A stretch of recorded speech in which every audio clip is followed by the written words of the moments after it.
Now I am here specially for the first day class which relates with SST class 7.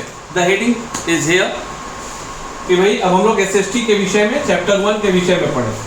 तो chapter 1 क्या है? Component of environment. Component of environment. Component of environment. Component of environment के विषय में पढ़ेंगे। अब सबसे पहली बात आती है, मैं हेडिंग पर चर्चा करता हूँ। मैं जो है ना हेडिंग पर चर्चा करता हूँ, हेडिंग को समझता हूँ, फिर बाकी चीजें तो सरलतापूर्वक समझ में आती जाती है, कोई चिंता की बात। इन्वायरमेंट कहते किसको है? सामान्य भाषा में बताइए सर कि इन्वायरमेंट कहते किसको है? बच्चे हो ना, क्लास 7 के हो, परेशान हो जाओ, अंग्रेजी का टर्म लंबा चौड़ा दे दिया। क्या है? हम उस शिक्षा के लिए प्रतिबद्ध नहीं है कि जो किताबें में है सिर्फ किताब की बातों को मैंने तुम्हें बता दिया और तुम्हारा काम हो गया। No, we are here to discuss, to understand the basic concepts which relates with the chapter. चीज़ों को समझना है और तब तुम सक्षम होगे कि तुम किसी को बोल सको कि भाई इन्वायरमेंट कहते किसको है।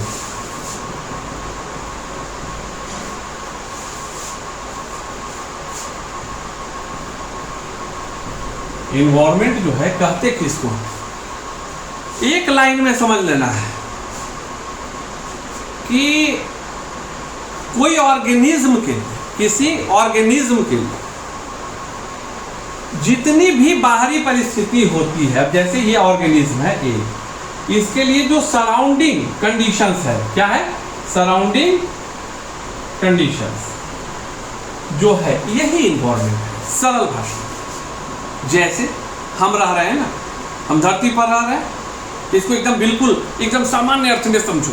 धरती पर रह रहे हैं तो यह जो है, जो आप देख रहे हैं, यही मेरा इन्वायरमेंट है। मछली है, पानी के अंदर है, उसके लिए इन्वायरमेंट का मतलब जल है।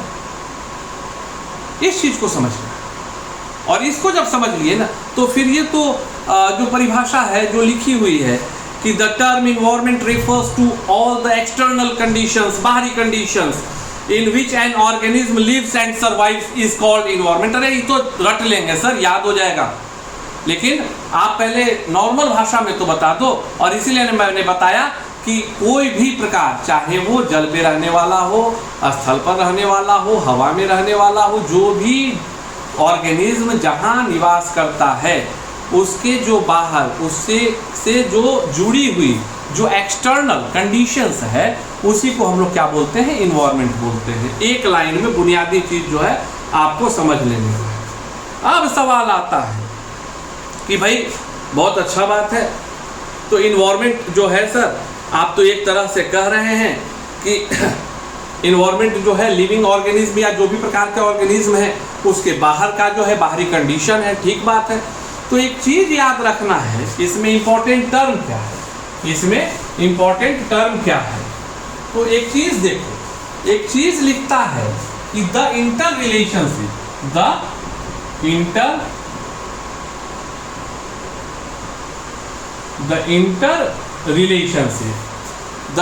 रिलेशनशिप बिटवीन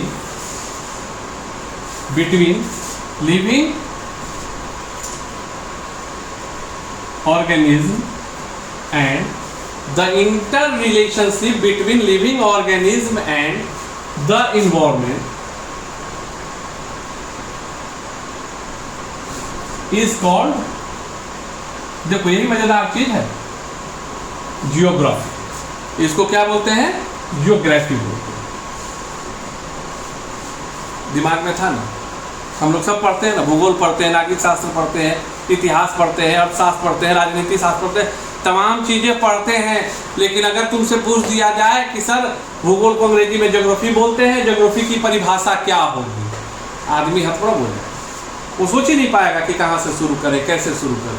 तो इस चीज के लिए कि the inter relationship between living organism and the environment, मतलब लिविंग ऑर्गेनिज्म जो अभी आपको ये बताया और उसका बाहरी परिवेश जो इन्वायरमेंट है, इसी दोनों को मिलाने के बाद, इसी दोनों को मिलाकर जो पढ़ा जाता है विज्ञान के उस विधा को ज्योग्राफी बोलते हैं। और एक और चीज मैं बताता हूं जो सामान्यतः शिक्षक न बता पाएगा कि ज्योग्राफी जो होती है ना, हम लोग, आपके घर में माता होंगी, पिताजी होंगे, बहनें होंगी, भाई होंगे, बड़े होंगे, हम लोग ग्रेजुएशन को जब हम लोग, तुम लोग अब 7th क्लास में हो तो छोटे बच्चे तो रह नहीं गए, तो ग्रेजुएशन में बीए और बीएससी होता है, आर्ट्स और साइंस का पेपर होता है। तो तुम घर में पूछ दोगे किसी से कि साइंस और आर्ट्स में क्या है, तो हो सकता है तुम्हारे घर में, अगर मेरे वीडियो को देख रहे हो तो आप देखने के बाद बाहर निकल के अपने अभिभावक से पूछना कि आर्ट्स में ग्रेजुएशन में जो बीए होता है, बीए में क्या क्या सब्जेक्ट होगा, बताइए थोड़ा उदाहरण, और बीएससी में क्या होगा, तो तुरंत आदमी बोलेगा कि बेटा बीएससी में फिजिक्स, केमिस्ट्री, मैथ, बायोलॉजी होगा, बीए में history, civics, political science, economics, geography, हो सकता है ज्योग्राफी का भी नाम बोले ले कि होगा, लेकिन आपको ये पता नहीं होगा कि अमेरिका में और अब भारत में भी, आप नालंदा ओपन यूनिवर्सिटी चले जाएं, अब जो है बीएससी ज्योग्राफी की पढ़ाई होती है, बीएससी ज्योग्राफी की पढ़ाई होती है। वस्तुतः पाश्चात्य शिक्षा प्रणाली में ज्योग्राफी को भी साइंस का ही सब्जेक्ट माना गया है। इस चीज को आप लोगों को याद रखना है, ठीक। अब अगले पॉइंट की ओर बढ़ते रहना है, लगातार बढ़ना है भाई। अब ऑनलाइन में ही तो हम लोगों को झेलना है, हम तुमको झेलेंगे, तुम हमको झेलोगे। कि सर एक चीज बताइए कि बेसिकली इन्वायरमेंट को कैसे समझा जाए, बेसिकली इन्वायरमेंट को कैसे समझा जाए। एक सेकंड रुकना, ऑनलाइन कक्षा है, थोड़ी परेशानी होती है, क्योंकि आप लोगों को पता होगा कि टॉमी जी भी रहते हैं, तो देख लीजिएगा अमित शट द डोर। तो अब है क्या, आपके किताब के अनुसार बताया जा रहा है कि द एलिमेंट्स लाइक माउंटेन्स मतलब क्या हो गया, पहाड़, रिवर, नदियां, एनिमल्स, प्राणी, हम लोग सब एनिमल्स हैं भैया, all of us are animals. ऐसा नहीं है कि वो कुत्ता जानवर है, नहीं, मनुष्यों को भी क्या है, प्लांट एंड एनिमल। जब तुम आगे बढ़ोगे तो प्लांट एंड एनिमल, ये 2 सेगमेंट में तो बायोलॉजी की पढ़ाई होनी है, जूलॉजी और बॉटनी में बढ़ जाता है, तो हम सभी तो जीव जंतु में। Vegetation, etc created by the nature, ये हम लोगों ने तो नहीं बनाया है ना, ये तो प्रकृति ने बनाया है। ये प्रकृति का ही देन है कि कहीं नदियां हैं, कहीं सागर है, कहीं महासागर है, कहीं पहाड़ है, कहीं पठार है, प्लेट्यूज है, ये सारी चीज प्रकृति के द्वारा प्रदत्त हैं। और ये सभी मिलकर, एक चीज को समझ लो, ये सभी चीज मिलकर किस चीज का निर्माण करते हैं, नेचुरल इन्वायरमेंट का निर्माण करते हैं। ये सभी चीज मिलकर किस चीज का निर्माण करते हैं, नेचुरल इन्वायरमेंट का निर्माण करते हैं। तो इसको हम लोग क्या बोल सकते हैं अपने लैंग्वेज में कि natural environment means the combination of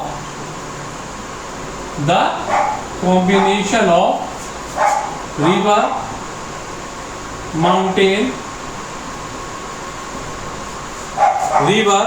mountain, animals, vegetation, ये सभी चीज मिलकर किस चीज का निर्माण करता है, नेचर का निर्माण करता है, नेचुरल इन्वायरमेंट का निर्माण करता है। अब इन्वायरमेंट को बेसिकली हम लोग ग्राफ के माध्यम से ऐसे समझेंगे। अब जो है इन्वायरमेंट को हम लोग बेसिकली ग्राफ के माध्यम से ऐसे समझेंगे। तो इन्वायरमेंट लिख दिया। अब एक चीज तो याद रखना तुम लोग, जब इन्वायरमेंट को सामान्यतः ENV लिखा जाता है, इन्वायरमेंट को सामान्यतः ENV लिखा जाता है। और इन्वायरमेंट भी आज के समय में इन्वायरमेंटल स्टडीज की पढ़ाई होती है, इंजीनियरिंग में पढ़ाई होती है। अब ये इंजीनियरिंग का भी एक तरह से कोर्स और ब्रांच हो गया, इस चीज को आपको याद रखना है। तो इसको जो है 3 भाग में क्लासिफाइड किया गया। 3 भाग में क्या किया गया, क्लासिफाइड किया गया। पहला क्या है, फिजिकल, पहला क्या है, फिजिकल, ठीक है। दूसरा क्या है तुम्हारा, बायोलॉजिकल, दूसरा क्या है, बायोलॉजिकल, दूसरा क्या है, बायोलॉजिकल, और तीसरा क्या है, ह्यूमन, तीसरा क्या है, ह्यूमन। 3 सेगमेंट्स में इसको हम लोगों को समझने का जरूरत है। अब फिजिकल इन्वायरमेंट का मतलब क्या हुआ, हम लोग के चारों तरफ मतलब वायुमंडल है ना, वो भी तो है इन्वायरमेंट, ये तो है वायुमंडल। तो वायुमंडल का मतलब क्या हो गया कि इसका मतलब हो गया लिथोस्फेयर, इसका मतलब क्या हो गया, लिथोस्फेयर हुआ। Hydrospheric and the third one atmospheric. तीसरा क्या हो गया, atmospheric, lithospheric, hydrospheric and atmospheric, ये हो गया। अब बायोलॉजिकल मतलब, बायोलॉजिकल में तुम लोगों को बताया गया होगा, जिसको कि हम आगे भी चल के जब मेरा सेगमेंट इसका विस्तार से तुम लोगों को समझाना शुरू करेंगे अगली कक्षा में, तो उस पर चर्चा होगी। फ्लोरल, फ्लोरल, फिर क्या है फाउना, क्या है floral, fauna, micro organism, micro organism और ह्यूमन बीइंग। और क्या है ह्यूमन बीइंग। बायोलॉजिकल में क्या आ गया, फ्लोरल आ गया, फाउनल आ गया, माइक्रो ऑर्गेनिज्म आ गया और ह्यूमन बीइंग आ गया। और ह्यूमन का इन्वायरमेंट क्या है यार, वही में तुम लोग परेशान है ना, कोरोना है। परिवार को छोड़ो, सिमट जाओ, जितना सिमटेंगे उतना ही स्वस्थ रहेंगे। तो सोशल हो गया, ह्यूमन में क्या है सोशल हो गया। सोशल के बाद तुम्हारा क्या हो गया, इकोनॉमिक हो गया। पैसा का भी बड़ा खेल है भाई, इकोनॉमिक हो गया है कि नहीं। सोशल के आधार पे वर्गीकरण है, इकोनॉमिक कंडीशंस है और कल्चरल।